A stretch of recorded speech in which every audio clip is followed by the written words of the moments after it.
बिस्मिल्लाहिर्रहमानिर्रहीम, अस्सलाम वालेकुम। आप देख रहे हैं मुदस्सिर इकबाल को यूट्यूब चैनल पर। और आज सबसे पहले आपको मौज़ूआत के हवाले से बताते चलें कि आज पंजाब की ज़मीनों पर किस किस ने कितना कब्ज़ा किया। पिछले 30 सालों में 50 अरकान मौजूदा और साबिक़ असम्बली, वो सूबाई के हैं, वो कौमी के हैं, उन लोगों में, और उनमें सर फहरिस्त पाकिस्तान मुस्लिम लीग नून है, जिसके बड़े बड़े लीडर्स के नाम सामने आए। और मौजूदा हुकूमत पाकिस्तान तहरीक इंसाफ ने उनसे ज़मीनें वागुजार करवाई हैं। उन ज़मीनों की कितनी तादाद है और कितने अरब रुपए का ये लॉस था जो पिछले 30 साल से हो रहा था पंजाब को, उसके बारे में बताएंगे। और आज की वीडियो में एक और मामला अहम है, और वो है मौलाना फजलुर रहमान साहब के बड़े करीबी साथी, उनके बड़े फ्रंटमैन समझे जाने वाले मूसा खान के ख़िलाफ़ रेफरेंस दायर हुआ, और उसके पीछे क्या हक़ाइक़ हैं, कितने करोड़ों रुपए के मामलात हैं।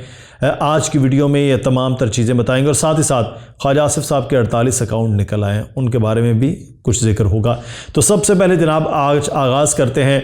और आज की वीडियो बनाने का जो हमारा मकसद है, उसमें सबसे अहम मामला ये है कि ये कहा जाता है कि ज़मीनों पर कब्ज़े हो गए, ये कब्ज़ा माफिया ग्रुप है, कब्ज़ा माफिया को कोई नहीं पकड़ सकता, ये हो जाता है, वो हो जाता है। तो असल में हुकूमतें जो होती हैं, उसके अंदर लोग ख़ुद इन तमाम तर अमल में शामिल होते हैं।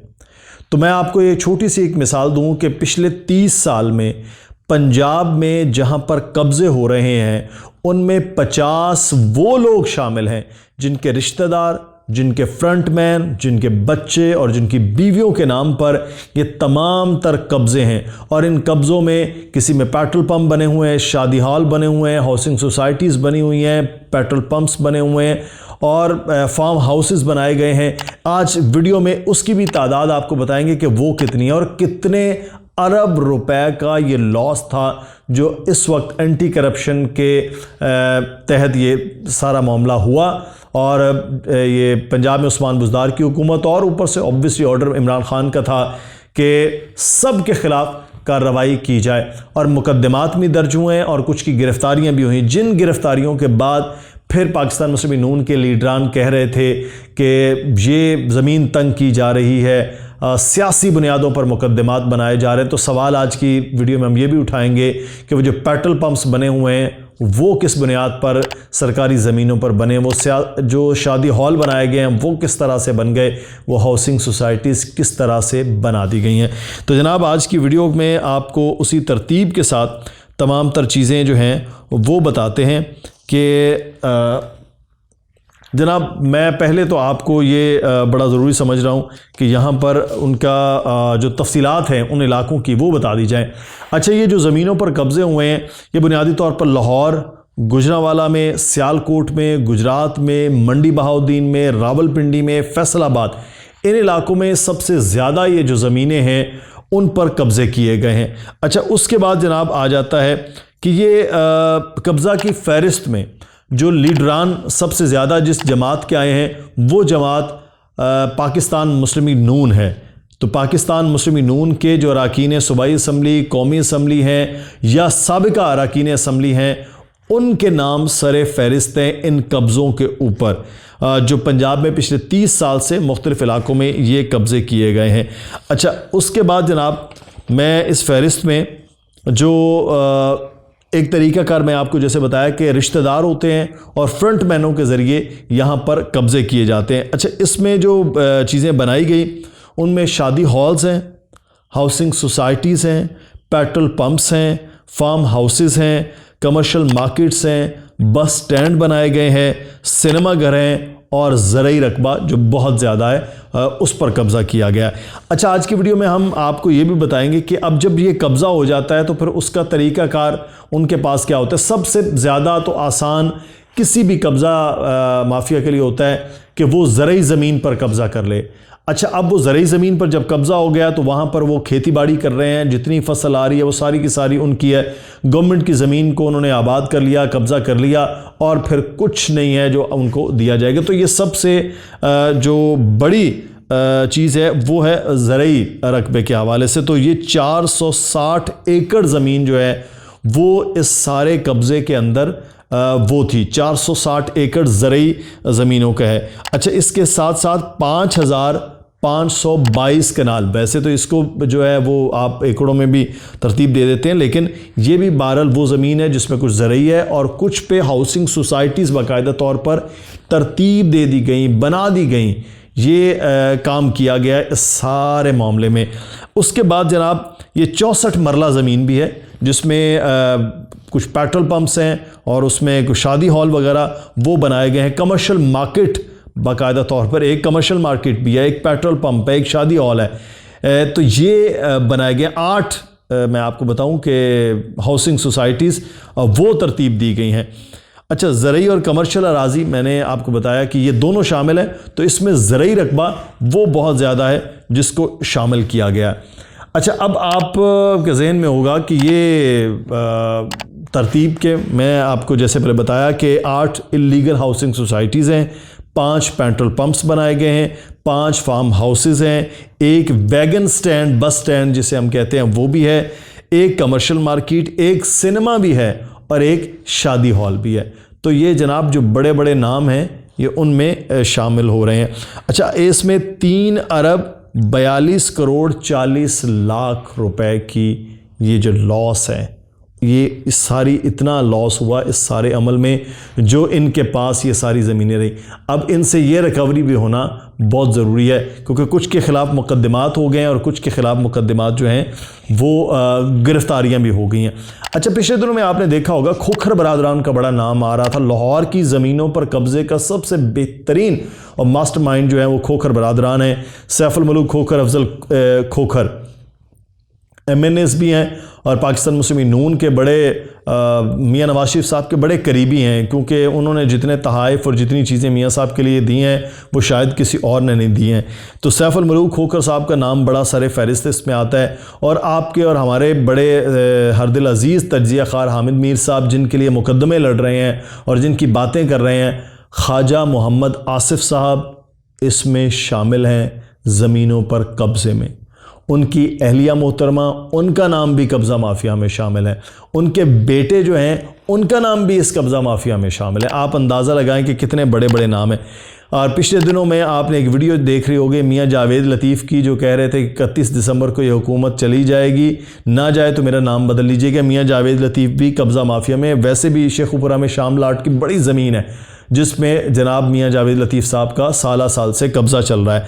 ग़ुलाम दस्तगीर साहब पेट्रोल पंप उन्होंने बना रखा है। ये खुर्रम दस्तगीर साहब के वालिद हैं और ये वही साहब हैं जिन्होंने जब मोहतरमा फ़ातिमा जना गुजरांवाला आ रही थी अपने इलेक्शन के लिए तो इन्होंने एक कुतिया के गले में वो कतबा डाल के फ़ातिमा जनाब बना के उनको घुमाया था। ये वही ग़ुलाम दस्तगीर साहब हैं और ये खुर्रम दस्तगीर जो साबिक वफाकी वज़ीर उनके वालिद हैं और ये इन्होंने भी कब्ज़ा कर रखा है। इनके ख़िलाफ़ भी मुकदमा है।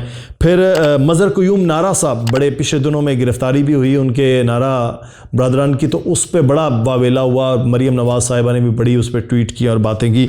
वो हैं राना मुबशिर साहब, लाहौर से टिकट होल्डर हैं पाकिस्तान मुस्लिम नून के। उनकी मिसेस शायद MNA बनी हो, वो नहीं बन पाए थे। मियाँ नसीर अहमद साहब पाकिस्तान मुस्लिम नून के हैं, लाहौर से, उनका नाम कब्ज़ा माफिया में शामिल है। शहबाज अहमद चट्ठा साहब उनका नाम है। ज़ेब भट्ट साहब हैं और मुख्तार अहमद साहब है। एक तवील फहरिस्त है। मैंने आपको बताया कि 50 से ज़ायद अरकान असम्बली हैं और ये सेंट्रल पंजाब की और अपर पंजाब की ज़मीनों पर सबसे ज़्यादा कब्ज़े हैं इन लोगों के। तो अब इन लोगों के ख़िलाफ़ मुकदमात भी हो गए हैं, ज़मीनें वागुज़ार भी करवाई जा रही हैं। तो ये वो चीज़ें हैं जो आपको तज्ज़िया ख़ार नहीं बताएंगे।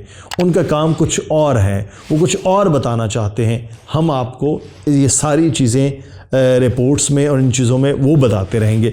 अच्छा जनाब, ये तो अब आपने फ़ैसला करना है कि ये लोग क्या कर रहे थे और क्या हैं। लेकिन आज एक और बड़ा अहम मामला जिसमें मैंने इब्तिदा में आपको बताया भी, और वो है इस वक्त मौलाना साहब के हवाले से। अच्छा, मौलाना साहब नैब के बड़े ख़िलाफ़ हुए पड़े हैं।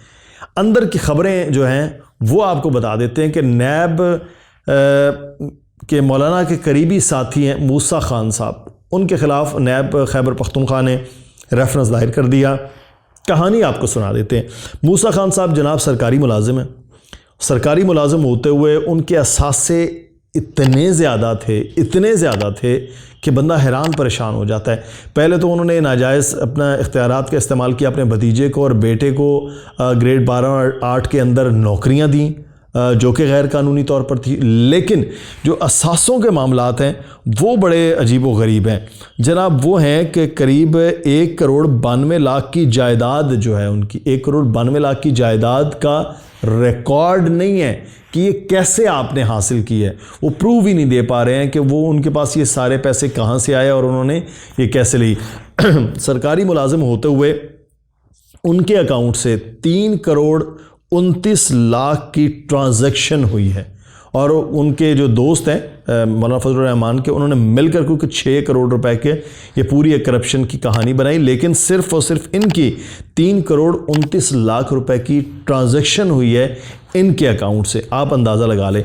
फिर इसमें अच्छा एक बड़ी मज़े की बात है कि इन्होंने कोर्ट में दरख्वास्त दी कि जनाब मेरे ख़िलाफ़ ये सियासी बुनियादों पर इंतकामी कार्रवाई की जा रही है नैब की जानिब से, क्योंकि मेरा बेटे जमीयत उलमा इस्लाम फ़े से उनका ताल्लुक़ है मेरी फैमिली का, तो इस वजह से ये मामला हो रहा है। तो कोर्ट ने उस वक्त कहा कि आपके असासे और आपकी आमदन मुताबिकत ही नहीं रखती है, इसलिए आपकी ये दरख्वास्त खारिज की जाती है और नैब को कहा कि इनके ख़िलाफ़ रेफरेंस दायर कर दें। अब ये पूरी कहानी है जो आपको नहीं बताई जाएगी, आपको कुछ और ही बताया जा रहा होता है प्रोग्राम में बैठ के तज्ज़िया खारों की जानिब से। ये वो सारी कहानी है जिसकी वजह से मौलाना फजलुर रहमान दिन ब दिन मज़ीद परेशान हो रहे हैं कि उनके फ्रंट मैन कैसे कैसे पकड़े जा रहे हैं और अब अगले आने वाले दिनों में उनके साथ क्या हो सकता है, ये पूरी कहानी आपको बता रहे हैं। अच्छा, ये मूसा खान साहब की एक और बड़ी करैक्टर है कि ये इन्होंने दरख्तों की कटाई के अमल के हवाले से ये तमाम तर काम किया और उसका आमदन और उसके पैसे आए, वो इनके ख़िलाफ़ पहले केस हो चुका, उसमें इन्होंने प्ली बारगेन भी की हुई है। यानी ये पहले से करप्शन और करप्शन में नैब के ज़ेरे असर रहे हैं और उसके बाद ये प्ली बारगेन भी कर चुके हैं। तो ये अंदाज़ा लगा लें कि ये करप्शन की कहानियाँ पंजाब से जो हमने आपको बताई ये खैबर पख्तूनख्वा के हवाले से। अगले आने वाले दिनों में आपको कराची के हवाले से 2 चीज़ें बड़ी अहम बताना है, और वो एक तो है कि कराची में जो तरक्याती मंसूबों के नाम पर और पिछले 12 सालों में तरक्याती फंड्स जो हैं वो आए वो कहाँ गए, और दूसरा कराची और सिंध के बाकी शहरों में जो कब्ज़े हो रहे हैं उन कब्ज़ों के ख़िलाफ़ क्यों नहीं एंटी करप्शन से काम करता। तो जनाब आज की वीडियो हवाले से आपको बता दिया है। मुदस्सिर इकबाल को इजाज़त दीजिए, अपना ख्याल रखिएगा, कमेंट में आगाह कीजिएगा कि इस तमाम तर करप्शन की जो कहानी है इसके जो बेनिफिट्स हैं वो तो अरकान असम्बली हैं, लेकिन जो हमारे तज्ज़िया ख़ार हैं वो इस बारे में आपको बताते क्यों नहीं हैं प्रोग्राम्स में, और उनको बिठा के उनसे सवाल क्यों नहीं करते हैं। मुदस्सिर इकबाल को इजाज़त दीजिएगा, अपना भी ख्याल रखिएगा और इस चैनल का भी ख्याल रखिएगा। अल्लाह हाफ़िज़।